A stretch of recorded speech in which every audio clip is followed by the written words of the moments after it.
and welcome to today's live about forgiveness. I am Connie Rose, a happiness and addiction coach, helping you find the wisdom within. So today we're going to be talking about forgiveness, why to forgive and how to forgive. So the number one thing that you want to remember about forgiveness is that it's not about them. It is about how you feel and about what energy you are carrying in your body because you are still attached to that story or that experience and that energy. So in order to let yourself be free of them finally, because the whole point, you don't want them with you, right? Because of what they did or how they treated you. So in order to let them go, you have to forgive. Now, easier said than done, right? Because sometimes it can feel like they don't deserve your forgiveness. But again, it is not about them. You holding on to anger, hate, resentment, bitterness, anything negative is not affecting them at all. There is the saying,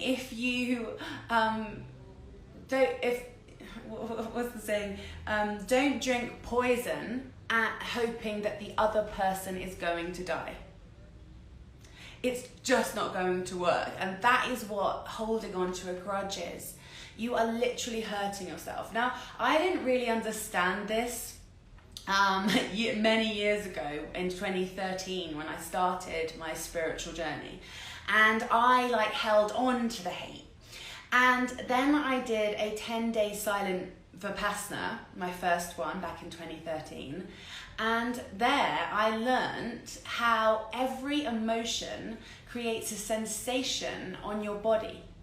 So when you feel bitterness, hate, resentment, you literally feel it on your body if you are tuning in. Because for all of my life before that, I was unaware, just unaware of the actual physical effect that emotions have. And that is why being positive and processing emotions, not ignoring emotions, processing them, feeling them, but not feeding them, allowing them to release and be what they are. But a lot of people feed the emotion by making it more extreme, or they ignore it and then it grows and festers under the surface of your body and will come out in rage, depression, addiction, many negative consequences and illness. Because when you are in a negative fear state, and basically when you hate someone, it is coming from a place of fear underneath. And so it's a negative contracted state. And so when you are in that emotional contracted state, your body is in that state. And your body thinks that it is in survival mode. So that is not the time when the body is in survival mode and fight or flight mode, and that is what stress, anger, resentment, etc. is. It is not in the renewing stage. So you are more likely to get diseases, infections, etc. when you are not forgiving and when you are not letting emotion flow through you and connecting with your heart. So when I realized that emotion really does create physical sensation, it was a clear, direct, logical link, of why to forgive. And so I had that.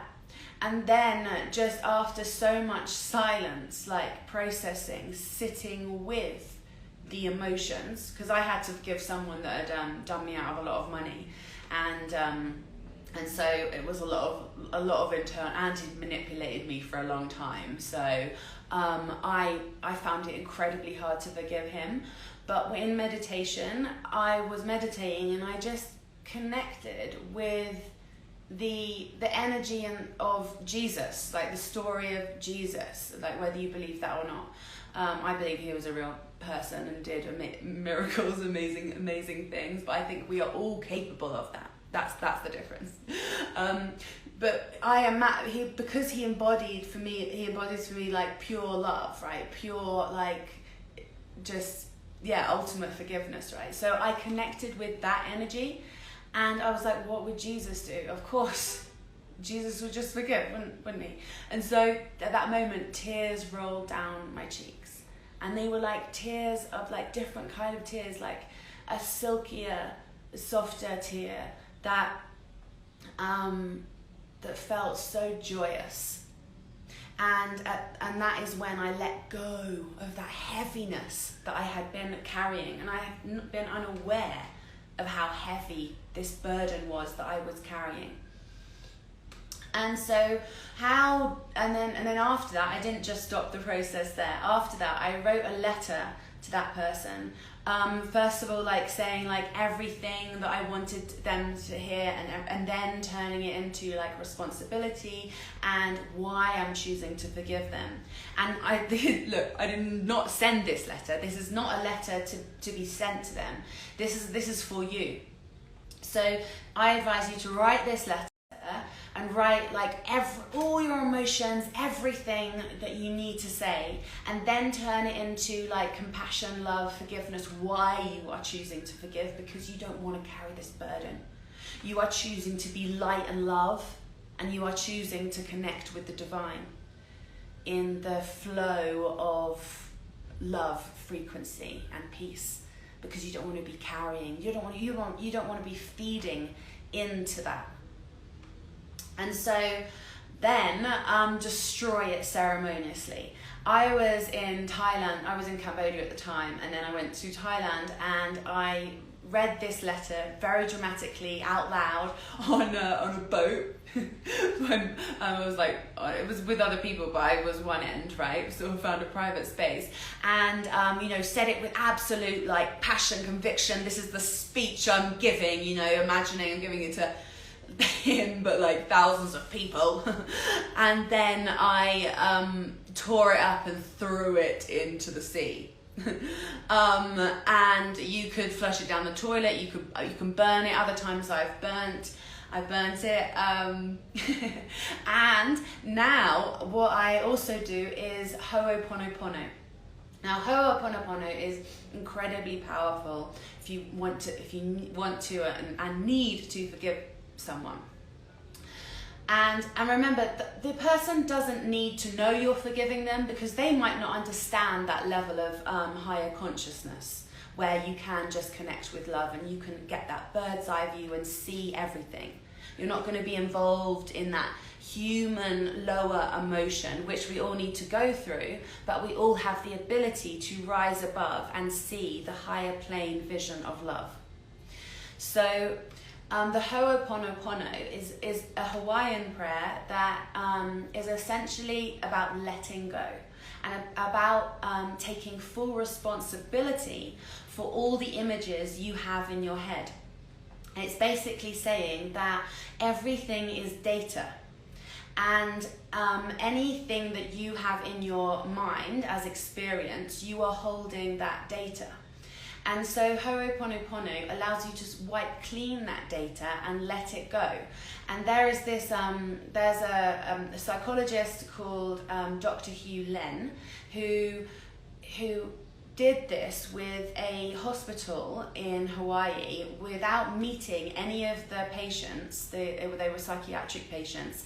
And what he did is he meditated on all of their cases, and he did the Ho'opono prayer, and he took full responsibility for the things these people had done, and who they were and everything like that. And what happened was everyone in the hospital was discharged. And there are countless stories like this, and from my own life examples, I have done this with people that I've needed to let go, and the weight that has fallen off me has been amazing. And I've done it with a friendship as well. I had a friendship that ended, it kind of turned into a toxic relationship and brought up patterns for both of us that were appearing in the past in our romantic relationships. So it appeared in that one, and then it created tension. She pushed me away, etc. I realised I'd been being in a sort of a people pleaser place again, and not speaking my truth, and we both learned a lot of lessons. But the thing was, I did the Ho'opono, and I did it with her soul without her knowing.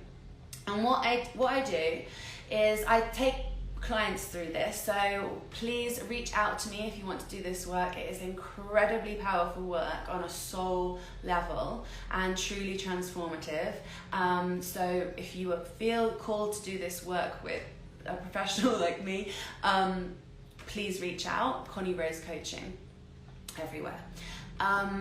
And so basically what the process is getting yourself into a very meditative state and rising up to a higher plane and becoming contacting your higher self, bringing in your higher self and any guides that you wish or that you feel if you see things that way. And then contacting their higher self, their soul, and bringing their soul forward, and then connecting your hearts in light and love, and then saying, I love you, I'm sorry, please forgive me, thank you. So that's the Ho'opono prayer.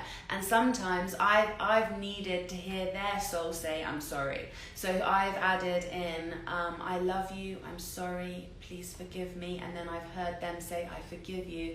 And then I've said, thank you, and vice versa.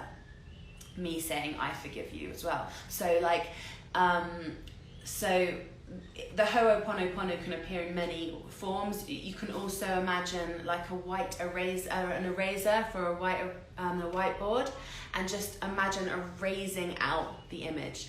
And then there's further steps with calling in their soul. You do it until you feel that release, and it may take some time, but drop into that heart center and send your love to them. Know that they are operating as a human only based on their life patterns and experiences, and they can only ever see things from their perspective, usually, right?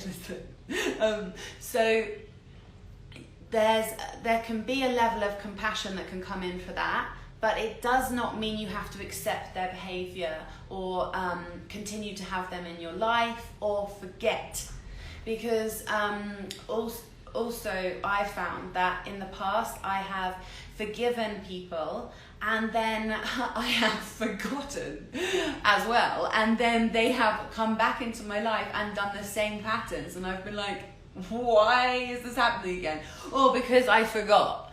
So keep it very clear in your mind and create very strong boundaries, because boundaries are a honoring to your own soul. So then when you've done this process, you can visually see them walking away. You'll feel when it's natural. Just let things flow rather than trying to control things. If you just observe in the mind space, you may be able to actually see things that that won't feel like you're making it happen. Or if you want to see it just as a visual exercise, you can. I believe this is very important soul energetic work, and so important for the progression of your life and society in the world, really. When we all really understand forgiveness, it will unlock so much. So and know that the reason you will be doubly hurt by them if you do not forgive them, because if the initial thing that you experienced, and then if you don't forgive, you are carrying that with you. You are reliving the experience, because anytime we remember something, if we are still emotionally charged and attached to it, we will feel it in our body, right? We will feel that again. We will re-experience it again. And often the mind and the body doesn't know the difference between imagination and reality in terms of how we're actually receiving the information. So that is why it's so important to consciously decide you are going to let go.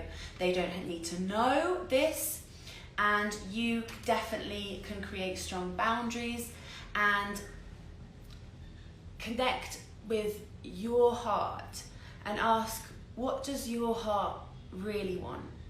Do you want to be free? Do you want to create the space that this heavy weight is going to release? Because when you create the space, that means you can welcome in profound connection and love and people that aren't going to treat you in that way. And it's important, and to forgive yourself, same work. Send yourself compassion. You only did what you knew to be right at the time. And as long as you learn, it's all okay. As long as you learn and you are living from consciousness as much as you can, and obviously a lot of us start out in life completely unconscious. Or maybe there's a theory that we become more unconscious after about 4 or 5. We're actually more conscious before, so who knows. But as long as you operating from your heart and trying to be as conscious as possible, you will live a blessed life. And learning to let go is one of the most profound things you will ever learn. And it's the biggest catalyst for happiness, because to be non-attached, to be truly non-attached is enlightenment. When you completely let go, you're enlightened. So easier said than done, but striving towards that will elevate you in ways that you probably can't even imagine right now. So thank you so much for listening. I really, really hope that's helped. Please feel free to reach out to me, Connie Rose Coaching, for any questions, and follow Joy School for more lives. And I also do breath work every Friday. So have a fantastic rest of your day or evening. I'm Connie Rose. Lots of love.